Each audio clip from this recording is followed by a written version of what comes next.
আসসালামু আলাইকুম, ওয়েলকাম সবাইকে। কথা বলবো গুগল অ্যাডসেন্স এবং অ্যাডমবের যে সেলার ডট জেসন যে ফাইলটি সেই সম্পর্কে কথা বলবো। তো এটা হচ্ছে গুগল অ্যাডসেন্স এবং গুগল অ্যাডমব। আসলে গুগল অ্যাডসেন্স হচ্ছে মাদার কোম্পানি এবং এর আন্ডারে আছে অ্যাডমব বলেন, ইউটিউব বলেন। তো এগুলো হচ্ছে গুগল অ্যাডসেন্সের একটা করে সাব ক্যাটাগরি, মানে সাবসেকশন আমরা বলতে পারি। তো এখন কথা হচ্ছে যারা আমরা অ্যাপস ডেভেলপমেন্ট নিয়ে কাজ করি কিংবা যারা ওয়েবসাইট নিয়েও কাজ করেন ডিরেক্টলি, যারা একবারে যে মেইন যে অ্যাডসেন্স অ্যাকাউন্ট, তারা যে অ্যাডসেন্স অ্যাকাউন্ট নিয়ে কাজ করেন তাদের জন্য এই অপশনটা হচ্ছে মাস্ট বি আপনাকে কমপ্লিট করতে হবে। এবং আপনি যদি অ্যাডমোব নিয়ে কাজ করেন তাহলে তো আপনাকে এই অপশনটা আসলে ফিল আপ করতেই হবে। তার আগে বিষয়টা হচ্ছে কখন এই জিনিসটা ফিল আপ করতে হয়। যেমন এর আগে আমরা দেখেছিলাম সেটা হচ্ছে অ্যাপ অ্যাডস ডট টিএক্সটি যে ফাইলটি, সেটি আমরা কমপ্লিট করেছিলাম গুগল অ্যাডমবের ক্ষেত্রে। আর যদি সেটা মেইন অ্যাডসেন্সের ক্ষেত্রে হইতো সেই ক্ষেত্রে আমাদের শুধু অ্যাড ডট টিএক্সটি যেটা সেটা শুধু করতে হইতো।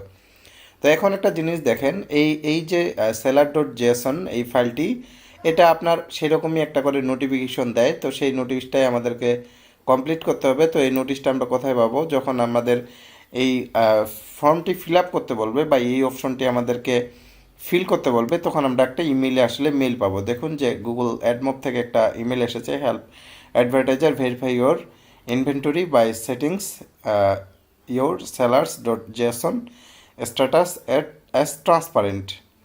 তো এখন এই যে অপশনটা আমরা পূরণ করব তার আগে একটু কথা বলে নেই। সেটা হচ্ছে যে এই সেলার ডট যে জেসন যে ফাইলটা বা এই যে এই বিষয়টা যে আমাদেরকে ফিল করতে হবে সেটা কি কারণে। এটা মূলত গুগল অ্যাডসে যারা অ্যাডস দেয়, অর্থাৎ আমরা তো কোনো না কোনো অ্যাডভার্টাইজারের অ্যাড অ্যাকচুয়ালি আমাদের অ্যাপসে কিংবা ওয়েবসাইটে কিংবা আমাদের ইউটিউবের ভিডিওতে আমরা এটা পাবলিশ করে থাকি।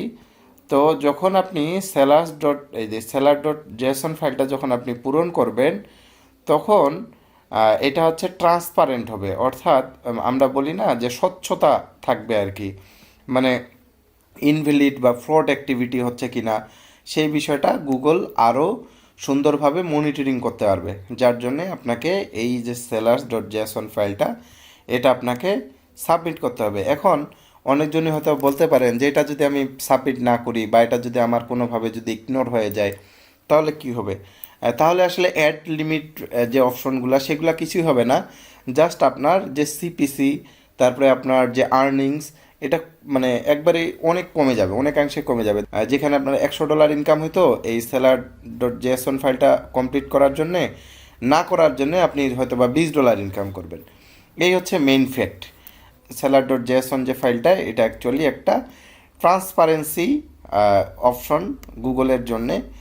গুগল এবং আপনি যে পাবলিশার এবং যে অ্যাডভার্টাইজার যে অ্যাড দিছে, এই তিনজনের মধ্যে একটা ট্রান্সপারেন্ট প্রসেস আসলে এটা প্রবাহিত হয়। যার জন্যে এই যে সেলার ডট জেসন যে ফাইলটা এটা আপনার কমপ্লিট করা বাধ্যতামূলক। তো এটা আসলে মাত্র 2টা ক্লিকের কাজ, কিন্তু আমি এত বকবক করার কারণ হচ্ছে আপনারা যারা গুগল অ্যাডসেন্সে বলেন বা গুগল অ্যাডমোবে বলেন বা ইউটিউব অ্যাডসেন্সে বলেন, যারা কাজ করেন তাদের একটা বিষয় হচ্ছে কি, যেহেতু আপনারা এটা আপনাদের এক ধরনের, যারা আমি মনে করি যারা এই বিষয়গুলো নিয়ে কাজ করেন তাদের প্রফেশনই এইটা। সে হতে পারে ফ্রিল্যান্সার, সে হতে পারে ব্লগার, সে হতে পারে অ্যাপস ডেভেলপার। তো এই বিষয়গুলা কিন্তু আপনি যদি ক্লিয়ার থাকেন, আপনি যদি বিষয়টা বোঝেন যে এই সেলার ডট জেসন ফাইলটা অ্যাকচুয়ালি আপনার কী কাজে আসতেছে, তাহলে আপনি অবভিয়াসলি এই ফাইলটাকে আপনার পূরণ করার জন্য আপনি উদ্বুদ্ধ হবেন। তো এখন আমরা প্রথমে দেখব যে আমরা কিভাবে গুগল অ্যাডমবে এই যে সেলার ডট জেসন ফাইলটা পূরণ করতে পারি। ঠিক আছে, এই অপশনটা কিভাবে আমরা কমপ্লিট করতে পারি। তো এটার জন্য আমরা গুগল অ্যাডমবে লগ ইন করবো। গুগল অ্যাডমবে লগ ইন করার পর একবারে দেখুন বাম সাইডে দেখুন সেটিংস, এখানে আমরা ক্লিক করব। ক্লিক করার পর এখানে আমাদের পার্সোনাল ইনফরমেশন দেখাচ্ছে, আমরা যাবে অ্যাকাউন্ট ইনফরমেশন, এই বাটনে ক্লিক করে দেব। ক্লিক করার পর এখানে আমাদের publisher ID, AdSense customer ID, এগুলো সব কিছু দেখাচ্ছে। তো এই যে নিচে দেখুন একটা অপশন আছে সেলার ইনফরমেশন sellers.json যে এই অপশনটা, এখানে আমরা একটা ক্লিক করে দিব। ক্লিক করার পর এখানে দেখুন যে আমার এখানে অপশন আছে কনফিডেন্সিয়াল।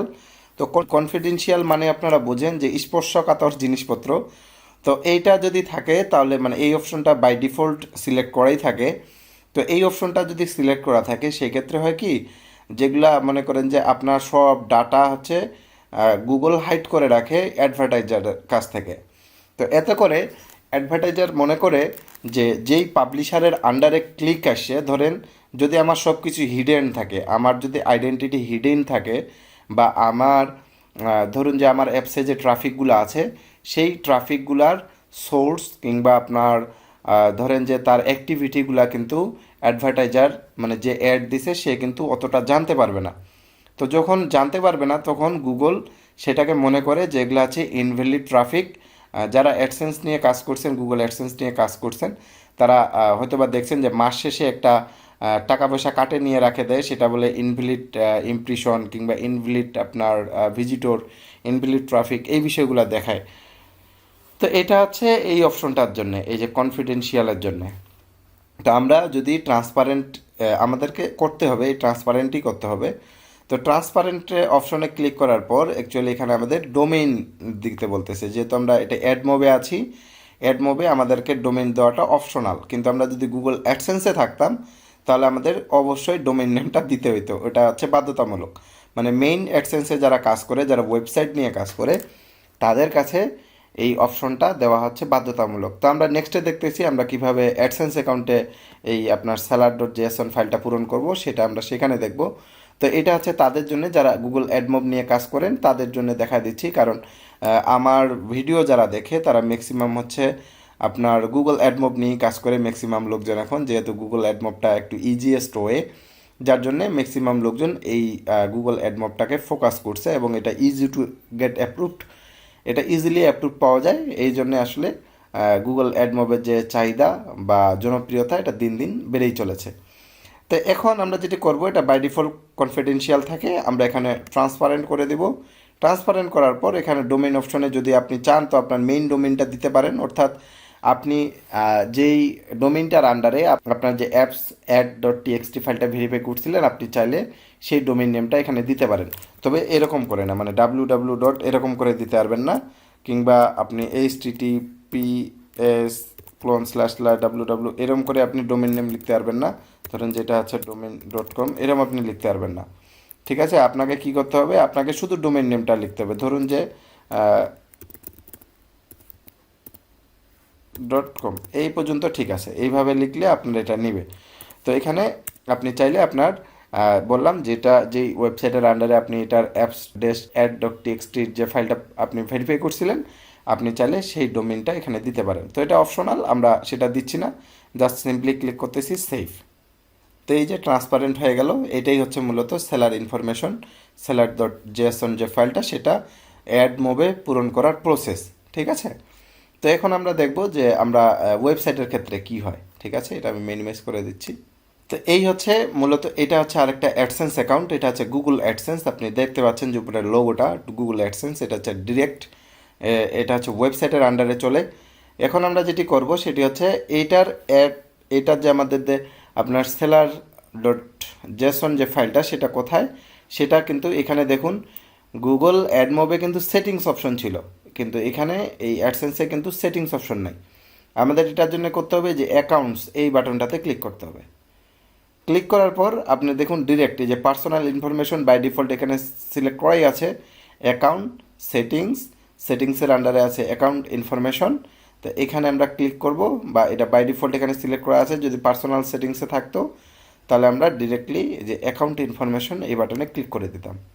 দেওয়ার পর আমরা নিচে দেখতেছি, দেখুন যেটা কনফিডেন্সিয়াল নাই, কারণ আমি এটা অলরেডি কাজ করছি। তো এই হচ্ছে কনফিডেন্সিয়াল, এই হচ্ছে ট্রান্সপারেন্ট করার পর এই যে আমার ওয়েবসাইটের অ্যাড্রেসটা দেওয়া আছে শুধু bloggermanna.com, দেওয়ার পর আমরা এখানে করে দিতাম, মানে এখানে আর আপনার কোনো কিছু করতে হবে না, এখানে সেভ করার কোনো অপশন নেই, জাস্ট ডোমেইন নেমটা বসায় দিয়ে আপনি ট্রান্সপারেন্ট করে দিলে ঝামেলা শেষ। তো এই হচ্ছে গুগল অ্যাডসেন্সে আসলে আপনি কোথায় seller.json যে ফাইলটা, এই যে দেখুন সেলার ইনফরমেশন ভিজিবিলিটি, এটি মূলত হচ্ছে আপনার এখানে যদি আমরা আইকনে ধরে রাখি মাউসটা, তাহলে এখানে একটা শর্ট নোট দেখাচ্ছে যে সেলার ইনফরমেশন ভিজিবিলিটি, এখানে আমরা দেখতেছি গুগল সেলার ডট জেসন ফাইলটা, এইটাই হচ্ছে সেটা। তো এই হচ্ছে মূলত প্রসেস, আপনি কিভাবে অ্যাডমব বলেন বা গুগল অ্যাডসেন্স বলেন, কিভাবে আপনি এই দুটোতেই আপনার seller.json যে ফাইলটা সেটা আপনি আপডেট করে নিতে পারেন, এইটা হচ্ছে মূল বিষয়। আর যেহেতু আসলে আমি মূলত এই ভিডিওটা তৈরি করছিলাম হচ্ছে এই যে অ্যাপস ডেভেলপমেন্ট নিয়ে যারা আমরা কাজ করতেছি তাদের ক্ষেত্রে এই বিষয়টা, যারা নতুন বিগিনার তারা এই বিষয়টা সেইভাবে বোঝে না, যার জন্য আমি একটু আলাপ আলোচনা করার মাধ্যমে এই বিষয়টা দেখিয়ে দিলাম। যদিও 2টা ক্লিকের মাত্র কাজ, কিন্তু আমি একটু বক বক করে গেলাম যাতে আমার এই কথাবার্তা আপনার উপকারে আসে, এই জন্য এই কথাবার্তাগুলো বলা। তো আশা করি আমার এই কথাবার্তা আপনার ভালো লেগেছে এবং আমার যে এই ভিডিওটি আপনার উপকারে আসবে। আমার কথাবার্তা যদি আপনার ভালো লাগে এবং আপনি যদি আমাকে ফার্স্ট টাইম দেখে থাকেন বা শুনে থাকেন, তাহলে আমার চ্যানেলটি সাবস্ক্রাইব করে সাপোর্ট করবেন, ভিডিওতে লাইক করবেন। যারা গুগল অ্যাডমব নিয়ে কাজ করতেছেন এবং seller.json ফাইলটা সম্পর্কে অতটা অবগত নয়, তাদের সাথে আপনি এই ভিডিওটা শেয়ার করতে পারেন। কথা হবে পরের কোনো একটা ভিডিওতে, সে পর্যন্ত ভালো থাকবেন, সুস্থ থাকবেন। আল্লাহ হাফেজ, সালাম আলাইকুম।